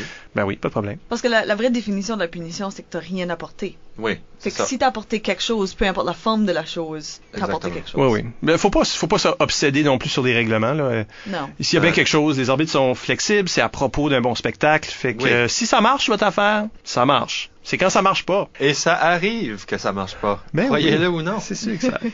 Ben, justement, ça nous guide un petit peu vers des méthodes que les gens utilisent pour faire ce genre de concept de mise en scène-là. C'est des concepts. Beaucoup de gens, tu vas entendre le mot concept Ah, souvent. mon Dieu. Puis on a une question de Elisabeth sur Facebook qui nous demande « Est-ce que trop de mise en scène peut venir nuire à l'improvisation au lieu de l'alimenter? » Puis justement, elle parle de justement ces concepts-là comme exemple. Moi, Quand s'il y a- elle parle des concepts, parce que peut-être que les gens Ah oui. ont besoin d'un contexte pour ça. Mhm. Un concept, c'est quand ce que en pratique habituellement ou au préalable, là, ça peut être juste une idée en conversation, des joueurs ou une équipe ont une idée de mise en scène. C'est souvent une mise en scène. Ah, qu'est-ce que, tu sais, ça serait... On est chacun dans un coin de l'impro, puis là... C'est ça, là, comme créer une mise en scène ou une structure à l'impro qui est Ouais, ouais. particulière. Puis ça, c'est intéressant à voir parce que ça change de la monotonie de la scène, des scènes habituelles. Mais ils ont préparé ça à l'avance, ils n'ont pas préparé le contenu, ils ont juste préparé le contenant. Ouais. Mais ce concept-là existe déjà. Parce que, tu sais, on est 4, on est chacun dans chaque coin, puis c'est le tour de chacun des coins un après l'autre. Tu sais, c'est tout préparé. Ouais. Puis là, c'en est un très simple que je viens de nommer là. Mais, tu sais, là où ça tourne, puis il y a tout le temps différentes personnes qui se retrouvent en avant-scène, par exemple. Ça, c'est un concept. Donc, elle a fait référence au concept, mais vraiment n'importe quelle mise en scène, est-ce que trop de mise en scène, ça peut être nuisible? Dans ce contexte-là, moi, j'aime vraiment pas ce mot-là, ni cette pratique-là. C'est correct si vous le faites, là, mais moi, personnellement, je n'aime pas ça. Sachez-le si je vous arbitre, parce que ça paraît. Un concept, ça paraît que ça a été pratiqué d'avance, puis il y a no way que ça arrivé on the spot. No way. C'est pour ça que j'aime pas l'idée du concept ou l'idée de... Parce que ça crée une... Veux pas, tu le fais, puis t'as aimé ça, puis tu vas peut-être le refaire plus tard. Ça fait que ça fait... Tu te crées une banque de cheap tricks qui fonctionne avec le public. De te fier sur une banque, ça va juste créer des déceptions, parce que ton concept, il va fonctionner une fois, puis il fonctionnera plus après. Comme c'est éphémère, ça aussi, là. Tu peux pas recréer une impro. Jamais. Puis si t'essayes, oh, que tu vas fesser un mur. Toujours. J'aime vraiment pas le concept des concepts, parce que c'est pas, j'appelle pas ça de la mise en scène. C'est plus de l'impro, là. Mais, j'appelle pas ça de la mise en scène. J'appelle ça préparer ça à l'avance. Puis Pourtant, c'est une pratique. extrêmement commune. Je Ben, sais. Oui. Quand t'es entraîneur d'une équipe, Oui, oui. puis Isabelle l'aura probablement vécu, moi certainement, tu prépares des genres de choses comme ça. Là. Tu sais, c'est-à-dire, t'as des idées comme ça que tu dis, ça serait le fun d'amener cette idée-là sans copier le contenu, mais en copiant le contenant, d'amener ça à un tournoi parce qu'on a développé une sorte de différentes mises en scène. Et je dois dire aussi que des fois, ça peut arriver complètement improvisé à des plus hauts niveaux. Oui. Non, ça, je suis entièrement d'accord. À des plus hauts calibres, tu vas avoir cette idée-là en caucus, puis les gens ont juste assez d'écoute pour suivre le Non, ça, je suis d'accord le avec concept. toi. Ben souvent, moi, je trouve que ce que je vois, c'est quand c'est un concept qui est surtout structurel dans le sens de les 4 coins ou, tu sais, là, déjà. Je trouve que tu le sens que les gens voulaient vraiment faire ce concept-là. Ouais. Puis que... Il se l'impose. Il manque du jus. Ouais. À un moment donné, dans l'improvisation, ils réalisent que peut-être que le concept n'est pas nécessairement approprié pour le thème, ou peut-être que, tu sais, c'est pas un concept pour une 3-4 minutes. Ben ça, c'est souvent de même là, que Manque de jus. tu vois que c'est préparé si ça fitait pas le thème. Tu dis, Ah oui. tu sais, là, ils ont juste comme rentré cette idée-là dans un thème qui semblait pas vraiment. tu Mais sais. même quand ça marche avec le thème, des fois, c'est à cause tu t'es imposé une structure, que chaque personne a besoin de parler à tour de rôle, mais à un moment donné, tu réalises, hey, peut-être que ça, c'est pas une bonne méthode de construction d'histoire. Ben, dans ce cas-là, une fois que tu t'en rends compte, détruis-le. Puis là, ça va faire autre chose. Si t'es dans les 4 coins, maudit que j'aille ça, mais si t'es dans les 4 coins, puis t'es en train de faire une impro dans les 4 coins, puis tu te rends compte que ça marche plus, puis il reste 2 minutes, détruis-le. Explose l'impro. Fais autre chose, puis tu vas voir, ça va amener autre chose. Il y a un moment cocasse qui avait arrivé à QI 1997. Oh my God. Par rapport à ça. Non, mais par rapport à ça. Parce que j'étais entraîneur de l'équipe de Moncton, puis on avait développé une couple de petits concepts de même qu'on pourrait utiliser à l'occasion. La coupe est à l'UQAM. Okay? Puis un de ces concepts-là, c'était personnage central qui peut-être rime ou chante, parce qu'on avait des bons joueurs à faire ça, puis une ligne de personnes en arrière qui allait faire un beat ou un doo-wop, genre d'affaires. Fait que c'est vraiment juste une mise en scène en chanté, mais qu'on peut faire en libre, évidemment. Puis on avait aussi fait un concept où c'était comme il y a un personnage central qui est dans le milieu de l'arène, puis il parle de gens dans sa vie, puis ces gens-là sont dans les coins figés, puis s'animent, puis là on vit des scènes qui sont dans sa mémoire, par exemple. On peut faire ça assez facilement n'importe quand. On a une improvisation, c'est une comparée, on dit ah oui, faisons tel concept là, fait que c'est comme un genre de raccourci en caucus. Faisons tel concept. Samuel Chasson était la vedette de ça parce que il est bon chanteur rimeur, fait que évidemment ça allait être ça. Sauf que d'autres joueurs pensaient que ça allait être l'autre concept. Fait que c'est devenu un mariage des deux, où ce que t'avais en arrière du monde en train de faire les beats, Sam dans le milieu en train de rimer chanter, mais aussi en train d'activer les deux personnages qui étaient sur les coins devant lui, qui étaient figés, qui étaient des personnes dans sa vie. Fait qu'il a fallu qu'il intègre, fait qu'il a fait vraiment les deux concepts en même temps. C'est devenu quelque chose d'organique. Mais ça, c'est comme un danger en caucus, tu dis quelque chose, mais tous les joueurs savent plus quel qui est quel sur la liste. Tu sais, ils ont oublié quel concept qui est quel, puis là, t'as une sorte de confusion qui peut arriver dans l'arène. Ça a très bien sorti cette fois-là, mais en général... Ben moi, je trouve que l'affaire la plus intéressante pour moi, personnellement, avec les concepts, c'est que ça prouve que les gens sont en train de penser un petit peu à la mise en scène. C'est que ce soit, que ça soit pas utilisé du tout, ou quelque chose, tu sais, fine, whatever. Mais, ils sont assis là en train de faire... Ça serait intéressant qu'on structure ça comme ça. Puis juste le fait qu'ils ont pensé à ça, qu'ils ont songé à comment changer la construction, changer la mise en scène, ça fait en sorte qu'ils auront plus de chances de voir l'opportunité quand ils sont dans une improvisation. Puis c'est pas nécessairement un gros concept préparé de « Ah, faisons ceci, oui, on va faire ça. » Mais comme « Ah, faisons ça. » Puis là, juste le faire. Parce qu'ils ont pensé à ça. Ils ont un petit peu pensé au moyen d'intégrer ça. Ouais, si t'as jamais pensé à la mise en scène avant, les chances que tu réussisses un concept de mise en scène sont slim, là. C'est se donner cette capacité-là, en y pensant souvent, en disant il y a du bon là-dedans, là. Parce qu'on voit ça même dans des, entre guillemets, concepts, c'est pas vraiment un concept, là, mais des structures plus simples qu'on voit plus souvent, où est-ce que, tu sais, il y a un groupe qui sont dans une situation, puis là, un petit peu au côté ou un petit peu en arrière, il y aura un autre groupe. Tu sais, on va de un groupe à l'autre constamment, mais même ce concept-là peut être difficile à réussir. Tu sais, il y a beaucoup des deux groupes qui vont parler en même temps, pas comprendre les signes que c'est leur tour, pas savoir s'ils devraient bouger beaucoup ou pas bouger du tout. Ou, tu sais, même ça, c'est un concept, entre guillemets, simple, mais on le réussit pas toujours. Ça peut être difficile, un concept comme ça. Ça revient à assumer, je pense. Élise avait justement un follow-up. Oui, elle demande comment peut-on bâtir notre habileté en mise en scène sans justement pratiquer des concepts? Ça revient encore à faut que ça soit organique. Si c'est organique, pis t'es pas en train de penser à un concept. C'est pour ça que j'aime vraiment pas les concepts, parce que faut que tu penses puis t'essayes de te rappeler où c'est que t'es supposé d'être, puis c'est pas ça. C'est pas ça. Tu deviens hyper-aware. Ouais, c'est comme si t'essayes de faire une pièce de théâtre sans les répétitions. Ça se fait pas. Si t'es pour faire quelque chose de pratiqué, répète-le. Fait que ça marche pas en impro, tu peux pas. C'est pour ça que je déteste les concepts.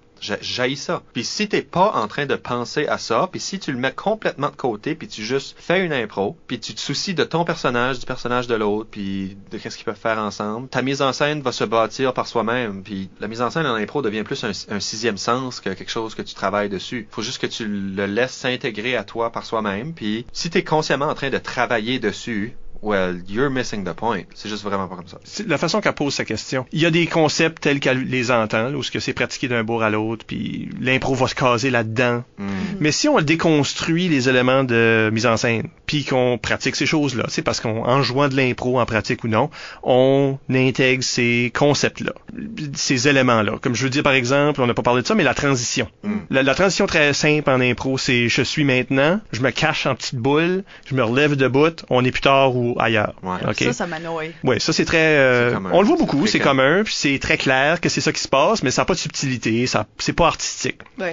Ou les 20 ans plus tard, ces genres de choses. Oui, quelqu'un passe Oui, en annoncer la courant. vignette, là. Ouais. Il passe en courant en mettant une grosse étiquette dans le ciel. Oui, c'est quoi ça? C'est quoi C'est ce un mouvement-là? quoi Qu'est-ce le que vous mouvement? avez dans vos mains quand vous Une sorte faites de ça? bannière entre les doigts. OK? On voit ça. Puis c'est correct, mais c'est ça manque de subtilité, puis le public est plus intelligent que ça. Le public peut catcher que Ben oui. ce changement-là s'est fait sans qu'on voit là des gros écrits. Là. Ben, quand on regarde un film, puis ça saute d'un endroit à un autre, on est-tu vraiment assis en train de faire « Mais comment est-ce qu'il s'est rendu au dépanneur? Ça coupe tout seul. Je l'ai pas vu marcher au dépanneur, je sais pas qu'est-ce qui s'est C'est ça. passé! » Ça coupe tout seul. Ben, tu peux pratiquer ces éléments-là, de dire, OK, faisons des impros, mais maintenant, arrêtons de nous mettre en petit bonhomme, là.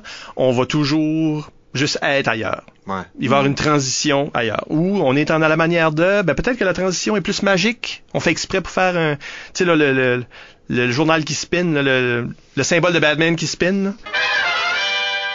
Cette affaire-là pourrait être une transition dans une impro qui se veut un petit peu plus de même. Tu sais, là, on pourrait jouer avec ça. Donc, pratiquons faisons des transitions différemment. Ouais. Faisons des débuts d'impro qui sont en avant de la bande, en arrière de la bande, tu sais, côté de la bande, dans les airs, à terre. Juste pour voir les effets. Là, t'as ça dans la tête, c'est pas des concepts. T'as ça dans tes réflexes, dans ta mémoire musculaire. Quand ce que tu vas jouer, ça devient des outils que tu peux utiliser pour créer une mise en scène improvisée et organique qui se fit à l'impro qui est en cours, sans pourtant être pris dans ce moule-là où ce que tous les joueurs sont des robots en train de suivre une chorégraphie pré-préparée. Moi, c'est le même, je répondrais à Élise par rapport à ça. Je pense que c'est de même, tu développes des capacités en faisant des choses. Pareil comme tu développes des habiletés d'impro chanter en chantant, tu sais. C'est en pratiquant que tu le développes. Le monde pense que c'est beaucoup plus compliqué que c'est. Tu sais, c'est une affaire de, tu sais, si tu dis tu vas au dépanneur, on parle de dépanneur, là, tu sais, puis là tu fais comme allons au dépanneur, puis là tu te vires, puis tu ouvres une porte, puis tu fais gling, gling, gling. T'es déjà là. T'es là, puis c'est juste des petits symboles que les gens vont comprendre. Oui, très puis là, faut rapidement. que le joueur à côté de toi s'empêche de dire « Ah, on t'aiderait à côté. » Mais ça, c'est une autre histoire. Là. Ah oui. Non, mais C'est une question d'écoute. quand oui. tu fais une transition, puis qu'elle se veut juste un montage presque vidéo, faut pas qu'il y ait un joueur en train de briser le quatrième mur puis qui porte ça au ridicule comme si t'avais fait une erreur. C'est pas une erreur, je suis en train de faire là. Tu sais, je suis en train de bouger dans le temps, puis je suis en train de, tu sais, là, rétrécir le temps pour le public, pour créer. Ça vraiment, ça c'est une autre histoire. Là. Laisse l'arbitrage à l'arbitre, s'il vous plaît. Ça c'est ça. Faut être conscient des mises en scène que les gens établissent, puis faut toujours avoir confiance que l'autre joueur est pas en train de faire une erreur, que c'est voulu. C'est vraiment une affaire de Toi, confiance. faut que tu comprennes que c'est voulu, puis que tu joues avec ça. Ben pas oui. que tu essaies de le ridiculiser, parce Toujours. que ça nous ressort complètement de cette mise en Que ce scène. soit en libre ou en comparé, juste faites jamais ça. Faut jamais faire ça. Faire confiance à l'autre joueur est comme number one. Toujours. Puis faire confiance au public, parce que quand on dit ça, de faire une transition qui est où ce qu'on voit pas les pentures, là, qu'il y a pas cet effet-là, souvent le monde s'empêche de faire ça parce qu'ils se disent « Public va pas comprendre ». Tu sais, faut que tu sois justement confiant de que ton geste est clair. Ouais. Toi, faut qu'il soit clair, ça peut pas juste être du n'importe Ben quoi. oui. Puis le public va comprendre que c'est ça. Puis s'ils comprennent pas immédiatement, c'est ça. Il va y avoir un déclic plus tard, ils vont dire, ah OK, ouais. Puis là, il aura admiré ce que t'as fait. Puis même si le déclic est pas dans la même impro, après comme 3-4 fois qu'ils voient cet effet-là ou cette utilisation-là de la transition, ben ils vont finir par comprendre là. Ça va faire partie de leur vocabulaire Ben oui. eux autres, puis là tu peux faire ça pour toujours. Oui. Nathalie Gauguin sur Facebook demande comment réagir lorsque l'arbitre indique qu'il reste seulement quelques secondes, fait que 30 à 10 secondes. Comment est-ce que tu réagis? Réagis pas. Si l'arbitre te donne un 10 secondes, puis que tu es en train d'ajuster ton impro pour fitter dans le 10 secondes, ça c'est quelque chose que moi je ne comprends pas. Parce que Okay. la durée dans ma tête est innée. Peut-être à cause que j'arbitre justement, que j'ai tout le temps un chronomètre dans la main, mais quand je joue, je sais que ça fait 1 minute que je joue. Je sais que ça fait 2 dirais minutes que ça arrive que à je tous joue. les improvisateurs, ça. Que Ben oui, éventuellement, tu finis par comprendre. Puis tu sais qu'il reste à peu près 1 minute à 30 secondes, puis embraye, là. Tu sais, là, faites quoi, là? Mais je ne comprends pas que tu as ever besoin de t'ajuster au signe de l'arbitre. L'arbitre est là, il te fait signe pour te donner un outil. Il est pas en train de te dire finis l'impro. Comme il est pas en train de te dire ça, il est en train de te dire il te reste 10 secondes pour faire ce que tu es en train de faire. Puis si tu es en train de t'ajuster ton impro, décrochage majeur. T'es tout d'un coup, Father Time vient d'arriver derrière toi puis il te dit il te reste 10 secondes pour faire crasher ton auto puis que ta femme meurt puis ta. Non, assume. Il te reste 10 secondes. l'histoire se termine dans 10 secondes, puis s'il n'y a pas de conclusion, too bad. Ça juste arrivé Too de même. bad. Ça juste arrivé de même. Ben moi, c'est un peu un mythe, là, le début, milieu, de fin. Là. Ben, exactement. Ben moi je trouve que où est-ce que c'est utile, je suis d'accord avec toi que c'est pas une question de faire ah non, je suis pas rendu où est-ce que j'étais censé être dans mon impro. Ah, je vais cramer tout dans le dernier 10 secondes. Non. Pour moi, le 10 secondes, c'est commence pas rien que tu peux pas finir tout de suite. Rentre Oui, pas c'est un un nouveau avertissement, personnage. oui. Rentre pas un nouveau nouvelle péripétie Non. là tu feels comme jolted parce que t'as commencé quelque chose puis là c'est comme ah. Mais ça, c'est un autre problème. D'avoir déjà dans ta tête ce qui est supposé de se passer dans l'impro, de revenir au début, milieu, fin, ça c'est un autre problème. Parce que t'es pas en train de créer live. T'es en train de ressortir le moule que t'as dans la tête de cette impro-là. C'est un problème majeur, mais parce que s'il y a quelque chose qui arrive, qui te déboussole, ou qui t'envoie en dehors de ton moule, t'es screwed. Parce que toi, dans ta tête, l'impro est supposé d'être ça. Vraiment, là. Si t'es pas en train de créer on the spot, live, t'es pas supposé de savoir qu'est-ce qui va se passer à la fin. Juste trouve-la quand ça arrive. Juste trouve ta fin quand ta fin est là. C'est tout. Parce que l'affaire et tout, c'est que tu sais jamais. Des fois, tu l'as fini trop tard, des fois, tu l'as fini trop tôt, puis là, tout d'un coup, il te reste 1 minute après l'affaire que t'allais faire. Faut que tu sois flexible, faut que tu sois capable de pousser plus loin ou rapetisser. Je dirais que plus le 30 secondes et plus là où est-ce que tu peux plus t'ajuster. 30 secondes, c'est déjà beaucoup plus de temps à faire. Ok, ben je vais skipper l'affaire que je m'en allais faire. Je vais juste sauter à ça au lieu. T'sais, ça, c'est beaucoup plus Le pire, c'est que les arbitres donnent souvent comme, OK, il reste 2 minutes, il reste 1 minute. Comme il y a vraiment un décompte, là. Ouais. C'est pas tous les arbitres qui le donnent, puis personne n'est obligé de le faire non plus, puis des fois, t'as pas le temps, ou tu y penses pas, ou t'as pas regardé le chrono au bon moment, là, tu sais. Fait qu'il faut pas se fier là-dessus. Faut développer son chronomètre interne. Puis l'arbitre est juste en train de donner un décompte. Fait que si toi, tu voulais faire quelque chose qui allait prendre du temps, c'est en train de te dire si tu es en train de prendre trop de temps. Tu vas trop vite ou trop lentement, c'est supposé t'aider à t'ajuster. J'oublie que la durée de l'improvisation est beaucoup plus courte que je pensais, ou plus longue. En tout cas, fait que tu peux t'ajuster en termes de rythme grâce à ça. Puis, s'il reste juste 10 secondes, effectivement, commence pas quelque chose de nouveau, mais essaye pas de faire tout du nouveau en dedans de ces 10 secondes-là. Parce que idéalement, tu vas finir sur un moment. C'est ça. Pas besoin d'être un moment Ça veut dire significatif. fini sur une belle ligne, là. Fini sur une belle phrase. Ben oui. Tu sais, on n'est pas en train de voir, c'est des sketchs de 3 minutes, grosso modo. Un sketch de 3 minutes, ce n'est pas l'histoire de l'humanité. C'est pas ça. Fait que c'est pas comme regarder un plein film de 2 heures. J'ai déjà vu des joueurs essayer de mettre beaucoup trop de matériel en dedans d'une improvisation qui est courte, en pensant début, milieu, fin. Fait qu'ils veulent faire naître leur protagoniste, puis ils veulent le voir mourir par la fin, puis ça peut-tu pas juste être une scène dans sa vie à quelque part à ce protagoniste-là? Le monde prenne le début puis la fin beaucoup trop loin du centre. Mais pour répondre à...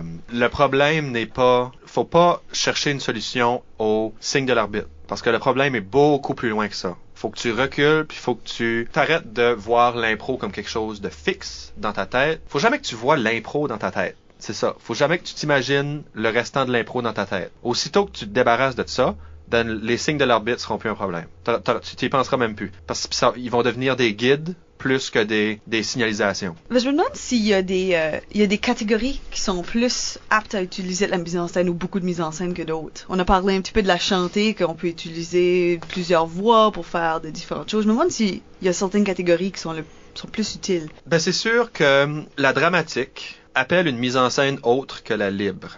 Parce que dans la dramatique, tu es en train de présenter quelque chose de vrai. Donc déjà là, il y a une pensée différente. Faut que tu approches l'impro différemment. Donc faut que tu te places différemment. Ton corps, faut qu'il agisse différemment que si tu serais dans une libre. C'est bizarre à dire, mais c'est vrai. Là, tu peux pas regarder une dramatique de la même manière que tu regardes une autre impro. Fait qu'il faut vraiment que tu adaptes. Pour les autres catégories, sûrement. Là. Il y a des catégories qui sont plus difficiles d'écoute à l'avance. Fait que faire une mise en scène en rimé ou en chanson, c'est déjà plus compliqué. Alors qu'une chantée, ça se fait bien parce que il y a beaucoup d'exemples dans la nature là, de monde qui chante en groupe. Des chorales, ça existe. Donc, on peut emprunter des mises en scène à ça. Ouais. C'est un peu ça, là. Il y a quelque chose de bâtard dans l'impro, là, où on emprunte beaucoup à tout le monde. C'est une sorte de ramassis de... Ouais.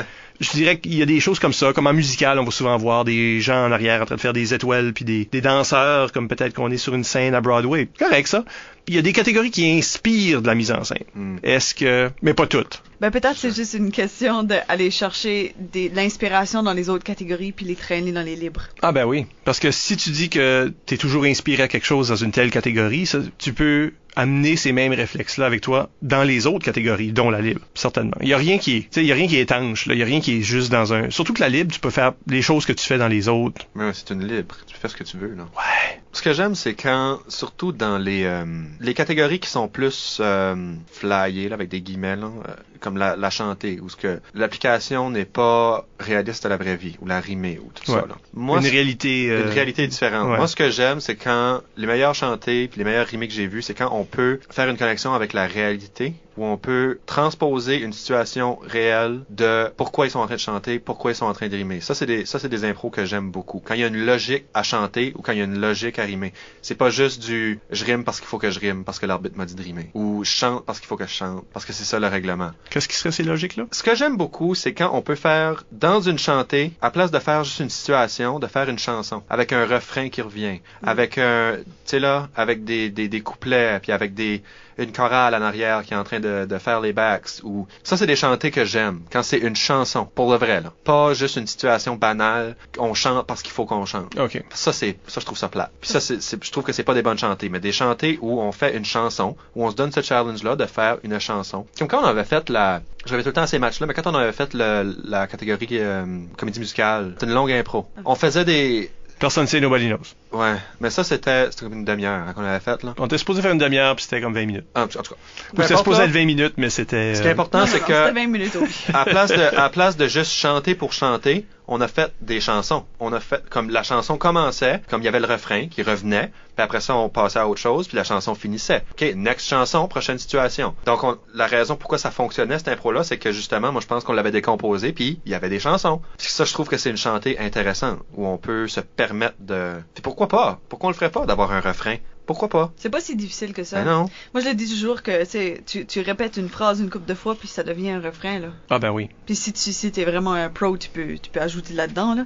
Puis t'as confiance dans tout le monde autour de toi qui est en train d'essayer de chanter avec toi. La musique populaire est pleine de ça. Ouais. Mm-hmm. Pas grand refrain, mais... C'est ça. Pas grand parole, mais ça marche. Ça crée une structure, puis ça crée l'illusion d'un concept. Éric Lavoie sur Facebook demande comment important qu'est l'éclairage quand ça vient à un match d'improvisation. T'en as parlé un peu tantôt. Il y a toute cette mise en scène-là autour du match, là. Quand j'arrive dans une salle où on va jouer un tournoi, la première affaire que je fais, avant même de dire bonjour aux organisateurs, c'est de regarder où sont les spots, où sont les speakers. Puis s'ils sont pas là, je freak out. Souvent. C'est plus tough à avoir dans des doubles salles, là, parce que tout l'équipement technique est dans la bonne salle, avec des guillemets, si on veut, puis la CAF, là. La CAF qui est éclairée par le soleil. Mais la raison pourquoi je me pitch tout le temps sur la technique en arrivant, c'est parce que je trouve que c'est d'une importance primordiale à l'impro. Un match d'impro qui est éclairé par des fluos, comme des néons, là, puis un match d'impro qui est éclairé par des lumières chaudes, bien éclairé par des lumières chaudes, ça pourrait être le même match exactement que le public est en train de bâiller pendant le fluo, tandis que le public est captivé par les lumières chaudes. Puis toujours, parce que des lumières fluorescentes, c'est pas beau. C'est pas beau, puis ça te donne pas envie de le regarder, puis tu tournes les pouces, puis parce que t'es pas intéressé par le match, parce que c'est pas vivant. Les joueurs ont l'air morts. Toute l'équipe technique a l'air mort, puis l'arbitre a l'air mort, tout le monde a l'air mort, là, puis c'est pas beau, puis t'as l'air dans un salon funéraire, puis c'est dégueulasse.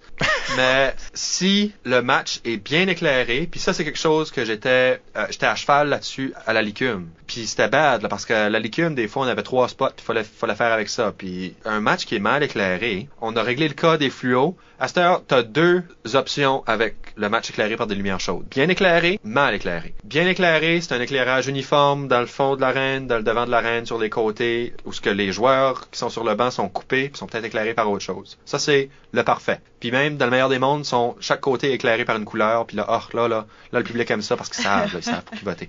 Mais, ça, c'est un match qui, même si c'est pas bon, va captiver le public par l'intensité de la lumière. Mais, si un match est mal éclairé, qu'il y a 3 spots, qu'il y en a un qui est brûlé, puis qu'on peut pas les bouger pour les ajuster pour avoir un espace mort, premièrement, tu crées des dangers pour le joueur, parce que c'est pas tout le monde qui est conscient de comment trouver son spot. Dans le public, tu crées des espaces morts parce que tu sais pas où regarder. S'il y a un joueur qui est mort, ben le public va dire dans sa tête avance là, tu sais là, t'es pas éclairé. C'est distrayant, c'est vrai. C'est vraiment distrayant. Peu importe ce qui se passe, le match pourrait être le meilleur match au monde. Il va juste être à moitié à cause qu'il est mal éclairé. Ben ça affecte la mise en scène aussi. Ben c'est des sections que tu peux pas jouer dedans. Puis c'est exactement. Puis si t'es conscient t'as un carré que tu peux aller là, tu peux aller dans le milieu en arrière, tu peux aller comme sur le côté à court dans le milieu. Mais si t'es pas conscient de ça, même si tu te le fais dire, ça veut rien dire là. Mm-hmm. Fait que ça crée un stress pour le joueur qui sait pas où se mettre pour avoir la lumière. Puis ça fait qu'il va aller n'importe où, il va juste penser à ça, il va pas faire de la bonne impro. Vraiment, moi je trouve que c'est primordial. Puis faudrait que un arène doit être bien éclairé.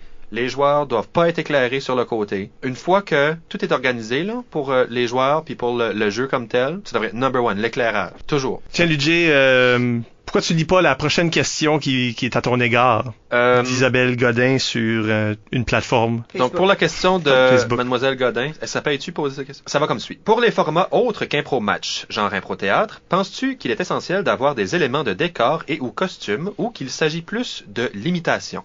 Pour répondre à votre question, Madame Godin, premièrement, je vais vous dire ce que je pense de ça au théâtre. Je trouve que les costumes sont quelque chose d'absolument inutile. Vraiment inutile. Ils servent quand tu arrives au produit final à rajouter quelque chose, à rajouter une ambiance, à nous installer.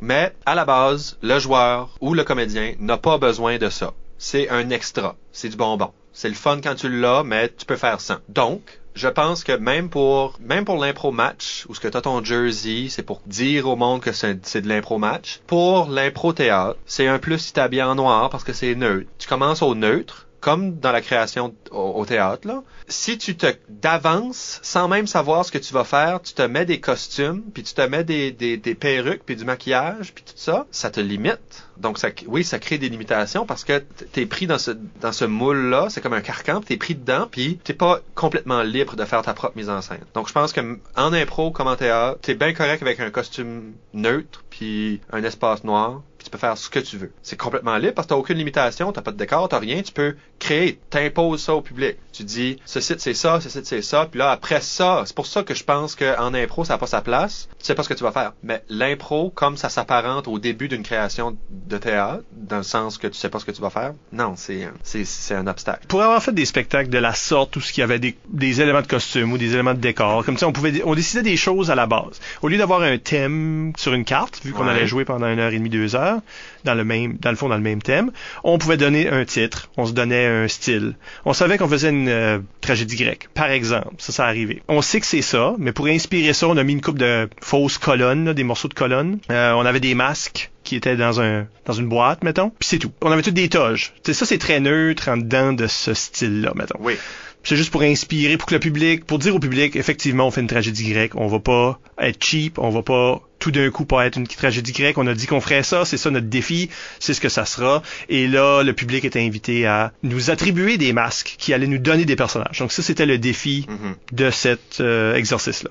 Comme d'autres fois, il y avait un petit peu plus, là, où il y avait des tables, il y avait des meubles. Ça fait que tu savais qu'il y avait une sorte de salon, là, ou une table avec des chaises que tu pouvais utiliser dans tes mises en scène, comme que tu pouvais aller en retrait puis être dans un néant. Fait qu'il y a une façon de l'utiliser. Mais t'as raison en disant, mettons ta boîte de perruques puis de costumes, là. Ouais. Puis tu peux aller piger là-dedans. Mais t'es limité par ce qu'il y a dans la boîte. Puis t'es limité parce que tu te mets sur la tête aussi puis sur le corps. Ton exemple de tragédie, c'est un bon exemple parce que vous avez trouvé une manière de vous rendre neutre dans le contexte. Donc, vous étiez neutre dans la tragédie. Oui, mais ça, c'était imposé, évidemment. Oui, c'était imposé, sauf que vous êtes quand même dans le neutre. Mais si t'as une boîte où t'as des éléments de décor, puis tu fais n'importe quoi, tu demandes à quelqu'un de juste pitcher du décor sur la scène puis de t'habiller comme ils veulent, ou de toi, tu juste piges un costume puis tu le mets puis ça t'impose de quoi, ça, je suis pas d'accord avec faire ça. J'ai jamais vu ça apporter quelque chose de bon. Jamais. Parce que t'es limité. Ça te bloque dans ta création puis au lieu de t'amener quelque part,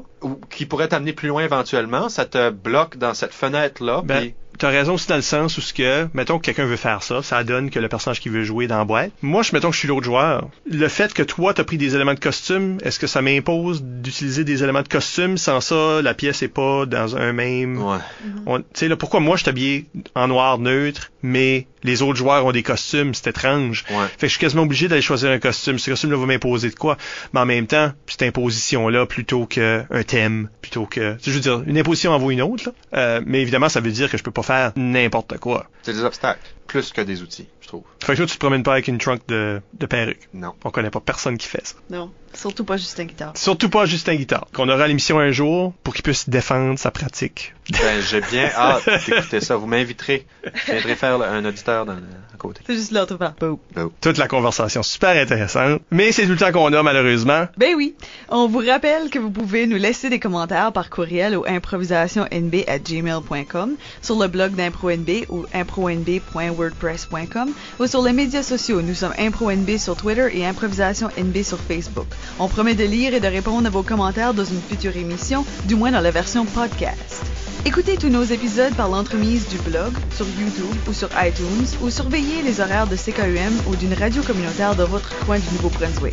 Encore une fois, merci à Ludger Beaulieu pour cette prête à l'exercice. Ben, ça fait. Merci Michel. Merci Isabelle. Et à la prochaine pour un autre entretien avec une vedette de l'improvisation. Bye! Ok, le bye, là. OK, bye. Bye.